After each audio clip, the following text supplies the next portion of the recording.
하나님 말씀 봅니다. 시편 34편 8절에서 17절까지만 우리 한 절씩 교독해서 보고 읽고 듣도록 합니다. 제가 먼저 8절 봉독합니다. 너희는 여호와의 선하심을 맛보아 알지어다. 그에게 피하는 자는 복이 있도다. 너희 성도들아 여호와를 경외하라. 그를 경외하는 자에게는 부족함이 없도다.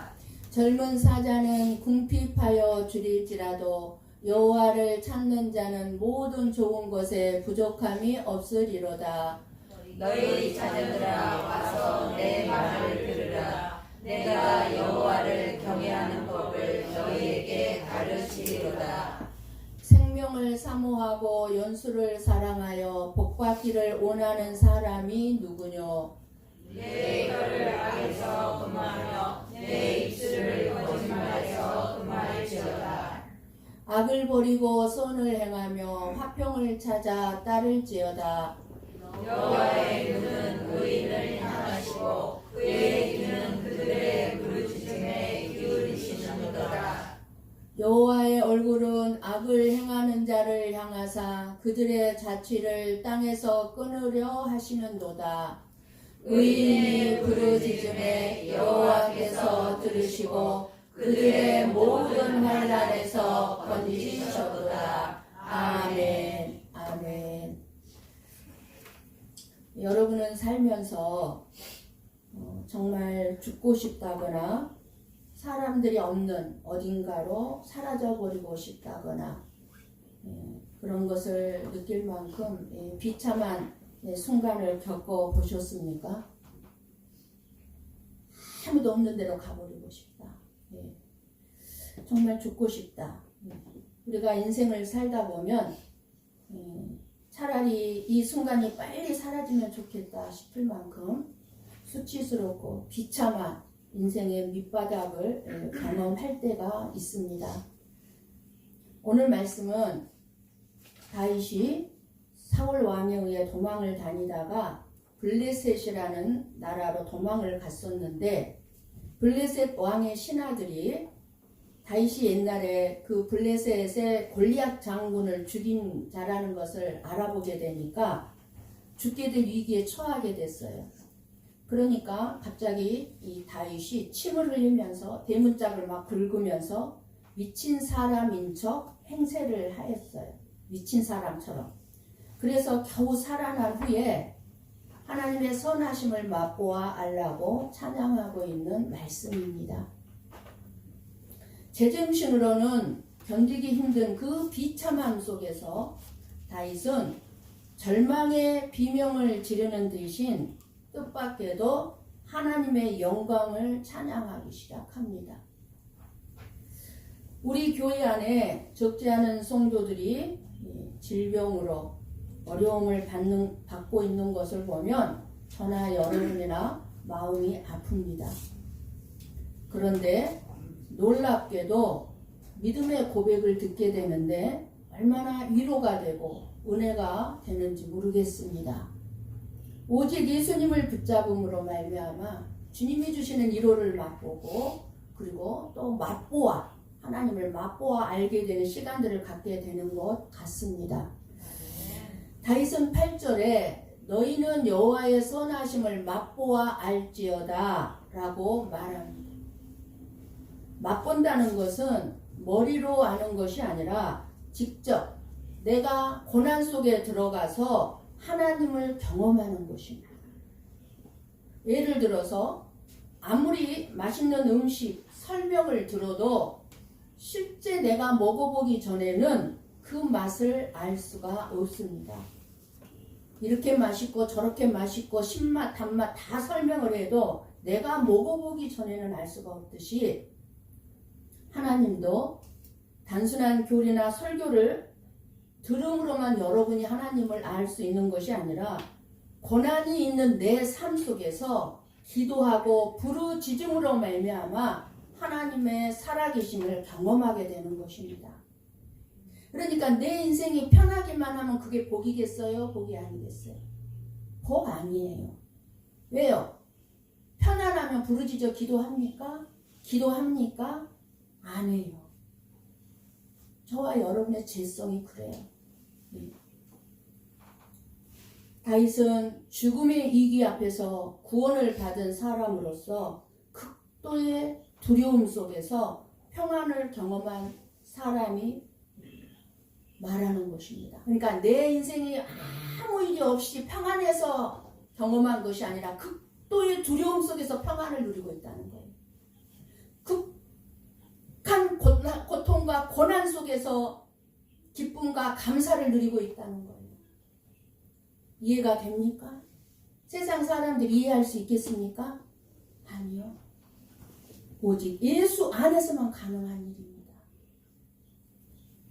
그래서 다윗은 단순히 하나님은 선하시다고만 말하지 아니하고 맛보아 알라고 말하고 있는 것입니다. 하나님은 선하셔. 그걸로 끝나지 않아요. 그 선하심을 맛보아 알라는 거예요. 맛보아. 그러니까 어떻게 알 수 있겠어요? 고난 속에서만 알 수 있는 거예요. 우리의 신앙생활은 단순한 종교생활이 아닙니다. 우리 하나님이 실제로 살아계신 분이고 우리 삶 가운데 역사하시는 것을, 내 인생 가운데 일하시는 것을 경험하는 것이 신앙생활입니다. 교회 왔다 갔다 하는 것이 신앙생활이 아닙니다. 일주일 동안의 삶 속에서 하나님과 함께 살아가는 것이 신앙생활입니다. 여러분은 하나님을 맛보았습니까? 단순히 교회를 다니고 있는가 아니면 성경 말씀을 알고 있는가가 아닙니다. 여러분의 삶 속에서 하나님의 선하심을 실제로 경험하고 있는가입니다. 오늘날 많은 사람들이 하나님에 대해서는 알고 있습니다. 교회 안에가 아니라 교회 밖의 사람들도 하나님에 대해서는 알고 있습니다. 그러나 정작 하나님을 맛보아 아는 사람은 얼마나 될까요? 교회 안에. 고난을 겪어보지만은 없어요. 작은 고난도 아니고요. 큰 고난을 겪어봐야만 알 수 있어요. 그런데 그게 복이라는 거예요. 교리는 알지만 하나님을 경험하지 못한 신앙. 성경 말씀은 외우고 있지만 기도 응답을 경험하지 못하는 신앙들. 이것이 다윗이 말하는 신앙이 아닙니다. 그렇다면 어떻게 해야 하나님을 맛볼 수 있습니까? 우리 자신의 능력, 우리 자신의 계획, 내 자신의 지혜, 내 자신의 비전 다 내려놓고 그냥 하나님 안으로 들어가서 피하는 것입니다. 8절에 그에게 피하는 자는 복이 있도다 말씀합니다. 누구에게요? 하나님, 예수님 안에 피하는 자가 복이 있다는 겁니다. 이 세상은 돈, 성공, 건강, 권력을 가져야 복이 있다고 말합니다. 그러나 말씀은 하나님께 피하는 자가 복이 있는 사람이라고 말씀합니다. 왜요? 왜 하나님께 피하는 자가 복입니까? 돈도 없고 건강하지도 않고 권력도 없고 암이 걸렸는데 왜 복이 있다고 합니까? 진짜 평안과 진짜 참된 생명은 예수님 안에만 있기 때문입니다. 다윗은 자신의 힘으로 살아남은 사람이 아니라 하나님께 피했기에 살았습니다. 저와 여러분도 마찬가지입니다. 인생에는 우리의 지혜나 능력으로 해결할 수 없는 문제들이 너무너무 많이 널려 있습니다. 두려움, 죄, 실패, 질병, 미래의 불안, 우리는 너무너무 연약합니다. 문제들이 많습니다. 그런데 하나님은 내게 피하라고 말씀하십니다. 이 어지럽고 흔들리는 세상 속에서 오직 하나님 안으로만 들어오라는 것입니다. 죄인인 저와 여러분이 예수 그리스도 안으로 피하는 것입니다. 예수님은 십자가에서 우리의 죄를 대신 담당하셨고 하나님과 원수되었던 저와 여러분을 살리셨습니다. 진짜 복은 환경이 아니라 많은 물질이 아니라 예수님 안으로 피하는 것이 진짜 복 있는 사람이라는 것입니다.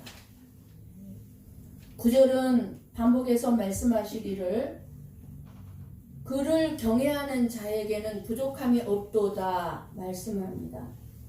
그러니까 부족함이 없다고 하니까 하나님을 믿는 자에게는 부족함이 없다고 하니까 우리가 살아가는 데 있어서 그런 부족함으로 여러분이 생각할 수 있는데 그것을 말씀하는 게 아니죠. 왜 우리가 부족함을 느낍니까? 사실 저와 여러분에게는 부족함이 없습니다. 왜요? 우리에게 필요한 것은 다 주시고 계시거든요. 그러니까 부족함이 없어요. 그런데 왜 부족함을 느낍니까? 이 세상을 살아가는 데 있어서 세상은 저와 여러분에게 끊임없이 부족함을 느끼게 합니다. 더 가져야 해. 그것만 가지고는 안 돼. 안전하지 않아. 네 노후 보장이 안 돼. 더 가져야 돼. 더 성공해야 돼. 이대로 머물러 있지 마. 이대로 만족하지 마. 더 성공해야 돼. 더 많이 쌓아 놓아야 돼. 끊임없이 세상은 말합니다. 그러니까 내가 부족한 거예요. 왜? 더 쌓아야 되니까. 더 가져야 되니까. 더 가져야 되는데 채우지 못하니까 부족함을 느끼는 거예요. 근데 우리에게 필요한 건 다 주시고 계시잖아요. 예수님 없이 채우려는 인생은 끝없는 공허 속에서 살아갈 수밖에 없습니다. 부족함만을 느끼면서 살아갈 수밖에 없습니다. 죽을 때까지 부족함만 느끼다가 죽게 될 거예요. 그래서 10절은 놀라운 비교를 하는데요. 젊은 사자는 궁핍하여 줄일지라도, 여기서 젊은 사자는 가장 강한 존재의 상징이잖아요. 젊은 사자는. 그러니까 힘있고 능력 있는 사람을 상징해요. 힘있고 능력 있는 사람들. 쉽게 말하면 돈 많은 사람들을 얘기할 수도 있어요. 그런데 그런 젊은 사자도 궁핍하여 배고플 수 있다는 것입니다. 아무리 돈이 많아도 배고플 수 있다는 것입니다. 우리 봤잖아요. 돈 많은 우리 이건희 전 회장님. 병원에 누워있으니까 날마다 배고팠어요. 먹을 수가 없었기 때문에. 아무리 돈 많아도 소용없는 거예요. 강한 자도 줄이고 세상의 것은 전부 사라지게 될 것이기 때문이라는 것입니다. 그러나 하나님 안에 있는 참된 만족과 생명은요, 오직 하나님께 피하는 자만 얻게 된다는 것입니다. 그래서 여호와를 찾는 자는 모든 좋은 것에 부족함이 없으리로다라고 말씀해주고 있는 거예요. 무슨 말씀인지 깨달아지십니까? 예수님을 소유한 자는 모든 것을 소유한 자라는 것입니다. 그러니까 부족함을 느끼지 않게 된다는 것입니다. 반대로 그러면 예수님이 없으면은요, 우리의 인생에 예수님께 피하지 아니하고 예수님 안으로 들어가지 아니한 자는 뭐예요? 아무것도 없는 자라는 것입니다. 아무것도. 그만큼 우리가 예수 믿는 것이 이렇게 복된 일인 거예요. 예수님은 자신의 백성들을 책임져 주시는 분이기 때문입니다. 물론 이 말씀은 우리가 원하는 것을 다 준다는 뜻이 아닙니다. 어린 자식이 칼을 원하는데 그 칼을 줄 부모가 있습니까? 그 칼은요, 그 어린 자식은 위험한 줄 몰라요. 장난감이에요. 저와 여러분도 우리가 원하는 것이 장난감같이 그렇게 생각하고 원할지 모르지만 하나님은 위험한 우리의 인생을 망하게 하고 지옥으로 이끄는 것은 결코 주지 않습니다. 암이 걸려서 지옥으로 이끕니까? 암이? 오히려 오늘 기도처럼 그 암이 어디로 이끌어요? 천국의 길로 이끌고 있잖아요.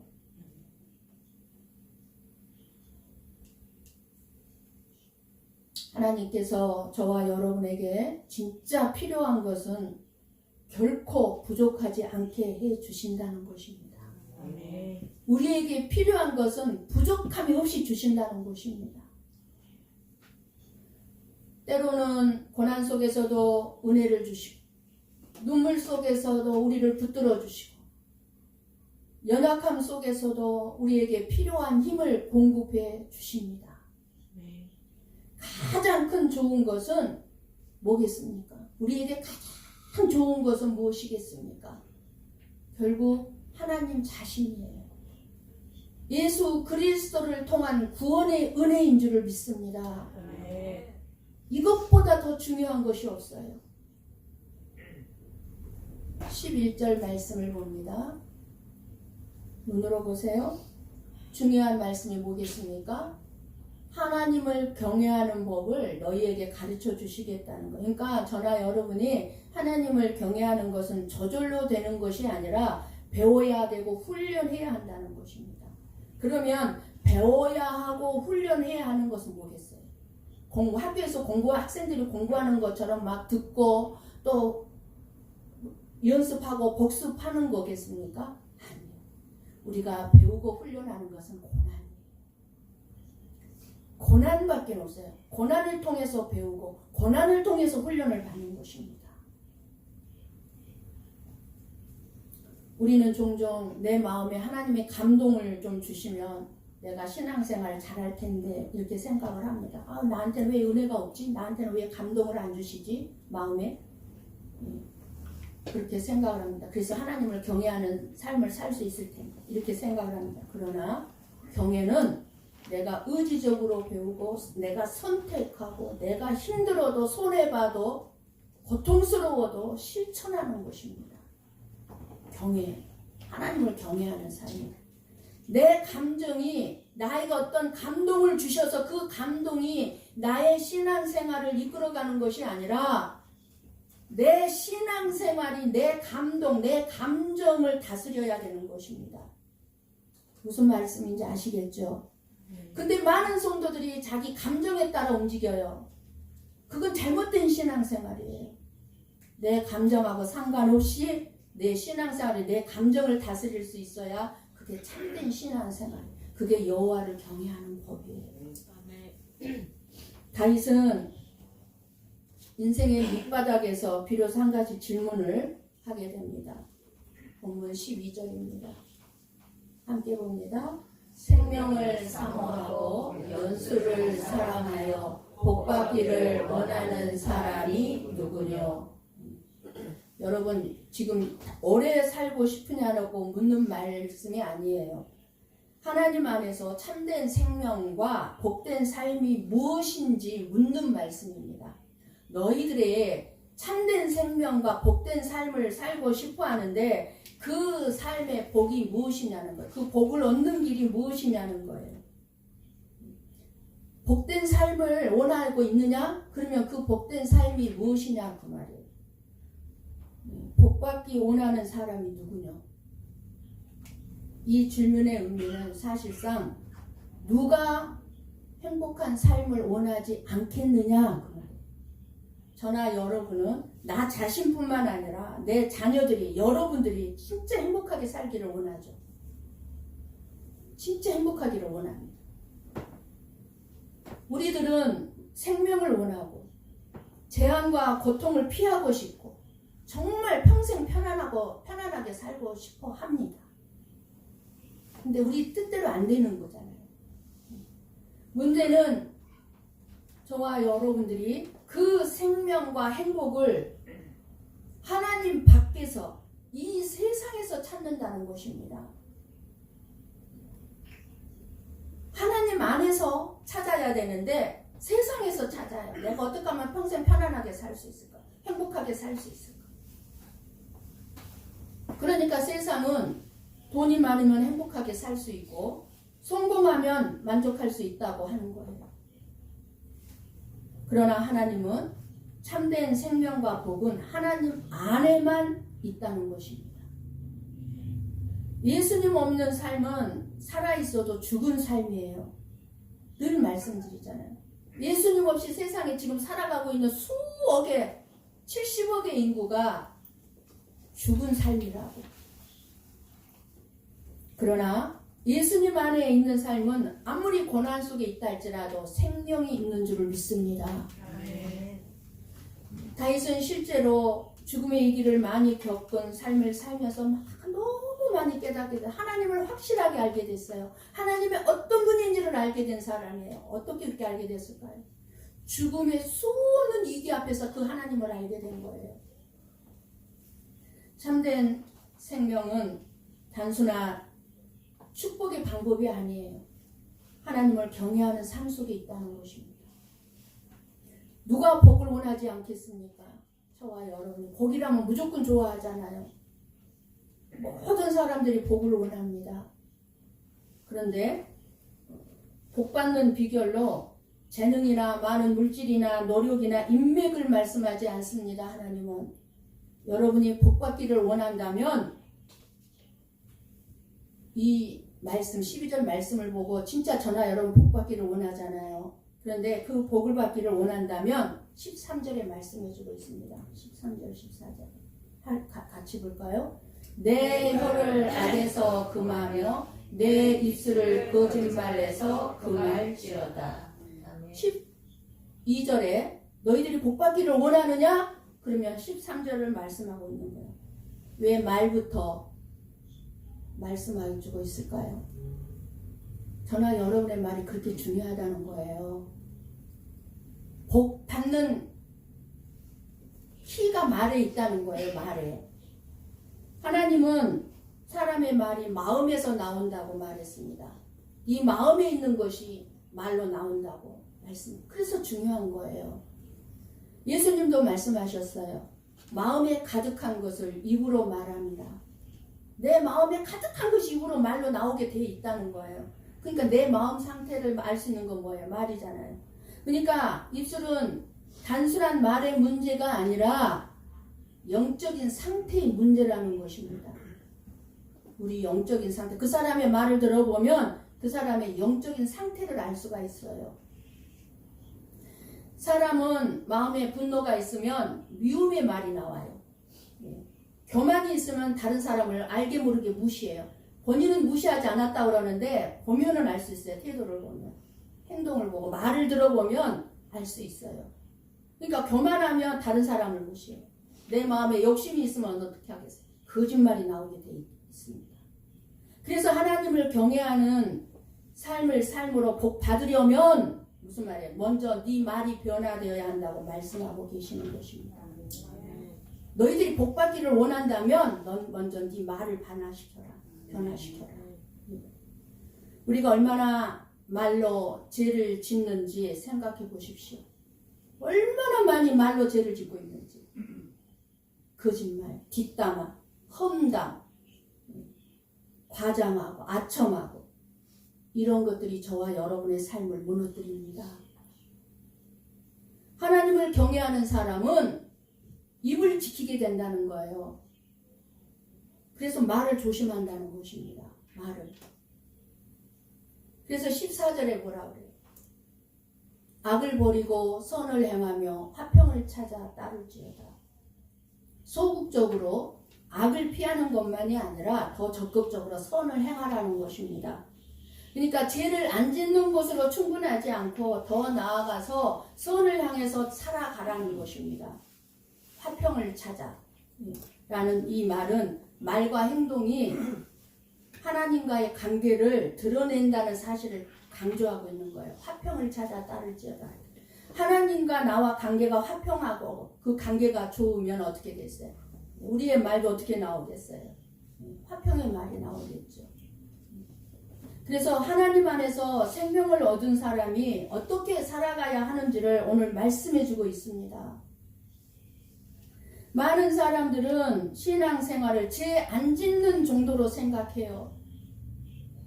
그러나 참된 신앙은 단순히 악을 멈추는 수준이 아니라 선한 삶으로 살아가는 것입니다. 즉, 미워하지 말아야지. 미워하지 않는 것에서 끝나는 것이 아니라 사랑까지 가라는 거예요. 사랑하기까지 가라는 거예요. 사랑해야 하고 또 거짓말하지 않는 것에서 끝나는 것이 아니라 진실을 말해야 하고 상처 주지 않는 것에서 끝나는 것이 아니라 그 사람을 살리는 말을 해야 한다는 것입니다. 이게 더 선을 행하는 삶이에요.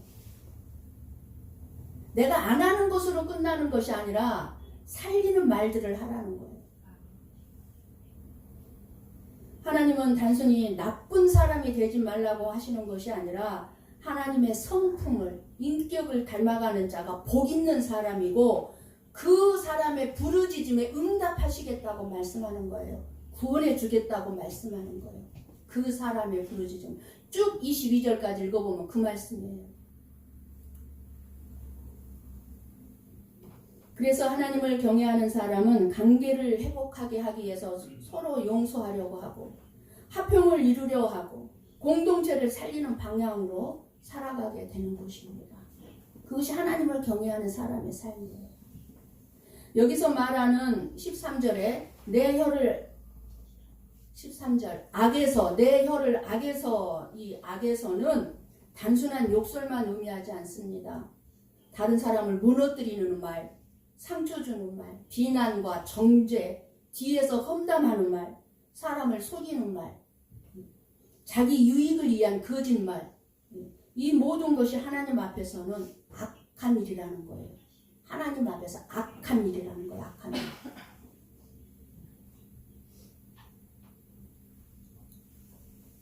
우리가 악한 일을 해서 악한 일이 아니잖아요. 너무나 우리가 이 악한 일을 자주 하고 있잖아요. 우리는 여기서 솔직해야 합니다. 이 말씀의 기준 앞에 서면 저와 여러분 지금까지 우리의 인생은 다 실패했습니다. 혀를 악에서 완전히 지킨 사람 없습니다. 악을 완전히 버리고 선한 일을 하는 사람 없습니다. 그래서 저와 여러분에게는 복음이 필요한 것입니다. 그래서 저와 여러분에게는 예수 그리스도만이 이 모든 기준을 완벽하게 이루신 그분 안으로 피해야 되는 것입니다. 그리고 그 예수 그리스도의 그 은을 저와 여러분에게 선물로 주셨는데 이것이 저와 여러분에게 복음인 것입니다. 그렇기 때문에 저와 여러분이 이 말씀 앞에서 해야 할 것은 이제 내가 더 잘 살아야지. 더 조심해서 살아야지. 좋은 생각이고 좋은 결단입니다. 그러나 또 우리는 실패할 것입니다. 그러나 우리에게는 더 예수님이 필요합니다. 고백해야 될 줄을 믿습니다. 그래서 하나님 안으로만 피하라는 거예요. 용서받을 길은 그 길밖에 없으니까. 이 고백에서 진정한 회개가 일어나고 그리고 진정한 회개가 일어났다면 삶의 변화가 시작되고 삶의 변화가 시작됐다면 내 말이 변화됐다면 그 사람은 복 있는 사람이라는 것입니다. 교회 안에서도 가장 쉽게 범하기 쉬운 죄가 입술의 죄입니다.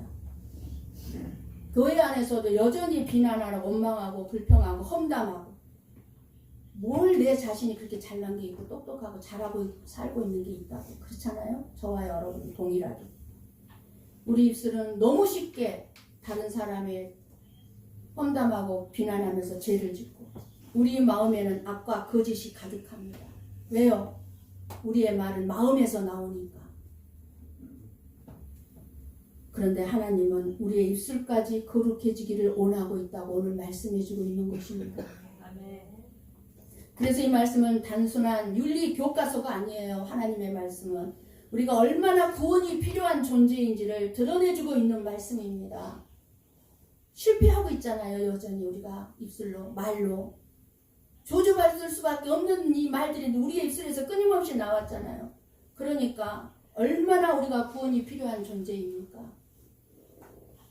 예수 그리스도를 믿는 자 안에서 성령님께서 역사하실 때 저와 여러분의 말과 삶이 변화되기 시작할 줄을 믿습니다. 오늘 시편 34편 13, 14절은 착하게 살아야 복 있는 사람이라는 정도의 말씀이 아니라 오직 예수 그리스도 안에서 새로운 사람으로 살아가라는 부르심입니다. 이제 제발 새로운 사람으로 좀 살아라고. 그래서 15절 말씀은 뭐라고 말씀합니까? 같이 봅시다. 여호와의 눈은 의인을 향하시고 그의 귀는 그들의 부르짖음에 기울이시는도다. 13절, 14절을 변화시켜서 변화된 삶을 살아가는 그 복된 자는 어떻게 한다는 거예요? 하나님이 예면하지 않으신다는 선언입니다. 우리 인생에는 하나님이 안 보이는 순간들이 있습니다. 기도해도 응답이 없는 것 같고, 기도하고 신앙생활 열심히 하는데 질병이 걸리고 억울한 일을 당하고 눈물을 흘리고 있는데 아무도 내 눈물을 알아주지 아니하고 혼자 버려진 것 같은 순간들이 있습니다. 그런데 하나님 말씀하십니다. 하나님의 눈이, 내 눈이 너를 향하고 있다고. 하나님은 단순히 멀리서 관찰하시는 분이 아니라 귀를 기울이시는 저와 여러분의 하나님이요 아버지이신 줄을 믿습니다. 아멘. 17절 말씀에도 볼까요? 의인이 부르짖음에 그러죠. 저와 여러분의 의인이 아니지만 예수 그리스도 안에 피한 자로서 의의 옷을 입혀주셨잖아요. 그러니까 저와 여러분이 의인이 되었는데 우리가 부르짖음에 여호와께서 들으신다고 하시는데 이 말씀은 하나님은 완벽한 사람의 기도를 들어주시는 것이 아니라 하나님밖에 나는 붙들 것이 없다는 사람의 부르짖음을 들어주신다는 것입니다. 우리는 완벽해지려고 그러죠. 우리는 완벽해질 수 없는 자들이에요. 하나님은 그런 사람 찾지도 않아요. 왜요? 완벽해질 수 없으니까. 그런데 우리는 그러기 때문에 하나님밖에 붙들 수가 없습니다. 하나님만이 나의 모든 것입니다. 그런 자의 기도를 들어주신다는 거예요. 18절 말씀, 시편 18절 말씀. 더 감동적이에요. 같이 보십니다. 여호와는 마음이 상한 자를 가까이 하시고 충심으로 통회하는 자를 구원하시는도다. 아멘. 마음이 상한 자가 누구예요? 저와 여러분이에요. 여러분들이 다 지금 마음이 상해 있어요. 저도 마음이 상해 있어요. 너무 아프신 분들이 많으니까 항상 마음이 상해요.